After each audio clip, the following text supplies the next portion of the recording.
Hello, my name is Liz Carr. You may recognise me. I play a character called Clarissa Mullery in the BBC drama Silent Witness.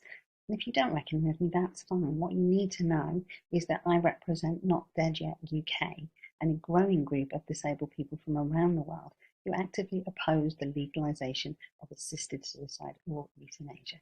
Now, we are secular, we are not anti-choice, but we believe that to involve the state and the medical profession and change the law in this area is to damage and to discriminate against certain groups of people. And we believe that it's a threat to many groups of people that will put lives at risk. So I'm here today to support my disabled activists from Australia who are going to speak to you with their authentic and their very real fears and their very real experiences of living in Australia and how that impacts on them and why that's informed their decision that this cannot be passed, this law.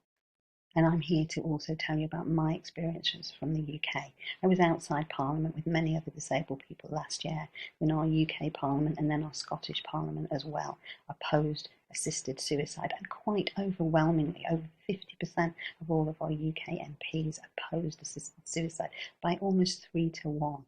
Because what they didn't want to do is have people in fear. And the fact is that all disability groups, disability rights groups, our main medical associations, and I believe it's the same in Australia too, oppose legalising assisted suicide. So let's stop this glamorising of assisted suicide as the new and the only way to die. We've been doing death for a long time and we kind of know how to do it. But what we don't do very well is support people at the end of their lives. We need to get better at that. So that instead of protecting the rights of a few individuals, a few very loud and articulate individuals who want this right at the end of their life, we actually ensure that we're supporting the life choices throughout the life and towards the end of people's lives, of all people. And that's what we believe. This is not, if you oppose assisted suicide, that doesn't mean that you support pain and suffering. Absolutely not at all. I want people to have the best death they can have. I just don't believe that the solution to a bad death is an assisted suicide. And I can speak from some authority with that because I have travelled around the world to all the countries where assisted suicide and euthanasia are legal. I have spoken to people who have seen their loved ones die. Many describe it as a beautiful death, but others describe it as something that maybe took over 20 odd hours, that maybe they were sick, that it didn't actually work. It's not the beautiful and dignified death that you always imagined.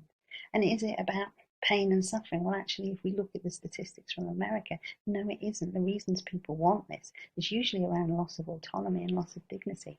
Well, do you know what? They're the things that I live with all the time. As someone that needs 24-hour assistance in my life, I can't wipe my own bum, I can't get dressed on my own, I can't cook a meal. Does that mean that I'm not dignified? Does that mean that my life is not worth living?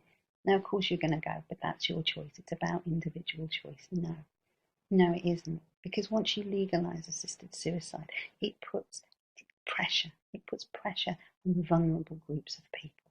Pressure to think, well, that is a solution, and maybe I should do that because really my life is a bit rubbish and I don't want to burden my family, do I? And it just takes one look from a care worker in terms of, I've got to help you again. It just takes one look, you know?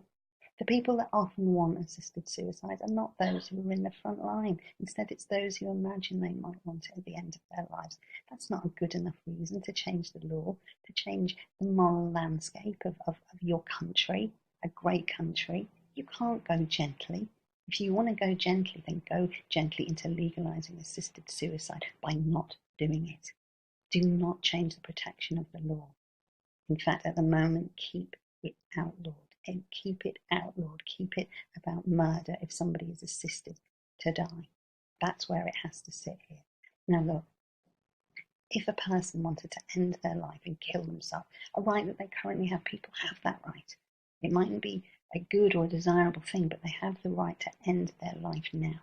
And actually, with assisted suicide, when it's legalised, all that does is it hands that power over to a doctor. The doctor doesn't have to say yes. You just empowered the doctor and licensed them, taken away your own power. People have their own power now, without changing the law or involving the state or involving a medical profession, which I believe in Australia does not want this power. So the people that it's involved don't even want this. Why are you even having this conversation? And if it's to be popular and trendy and ahead, well, no, not at all. Because the majority of countries have voted no to this. There's around 6 countries in the world that have such a law. That's all. It's not that everyone's doing it. As I said, the UK, no. And in the States, it's only like 4 or 5 states out of what, 50? The majority have voted against it, not for it. So let's not have peer pressure as well as another reason, or the glamorization of it, the reason for bringing it in, or choice. Because this really isn't about choice, it's usually about having no choice. And we want to make sure that everybody has decent choices in their life and at the end of their life. I remember talking to the late, great Stella Young, and she was stunned at the support that we have in the UK that disabled people have. And she told me how difficult the lives of many disabled and old and ill people are in Australia. And until that changes, you cannot even think about this law. Now, finally, I just want to say to you, if a non-disabled person wanted to end their life, if they were there on a bridge about to jump on a railway, would you go up to them? Would you give them a helping hand and push them over and say, go on, go gently, go on. I support your self-determination. I support your choice. Go on, bye-bye. No, you wouldn't. You'd see a loss of their life as a tragedy, and you would do all you could to prevent that. But if that person was obviously a disabled person or an ill person, would you feel differently? Would you go, but this is compassionate, and if I was like them, this is what I'd want, and isn't this about equality? What? Why do we have a different view for certain groups of people? This law would enshrine in law that certain groups of people, terminally ill and disabled people, should be helped by the state to end their life. Wow, that's a lethal form of discrimination.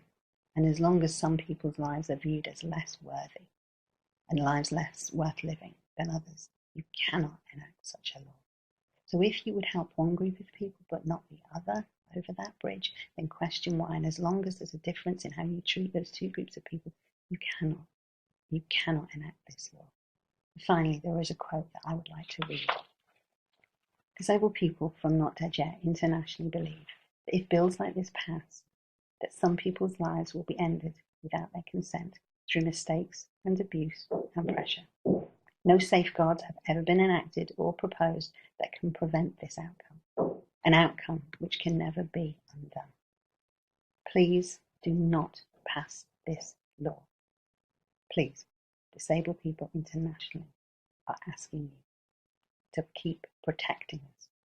Protect us with the law. Do not make our lives less worth living by passing this law.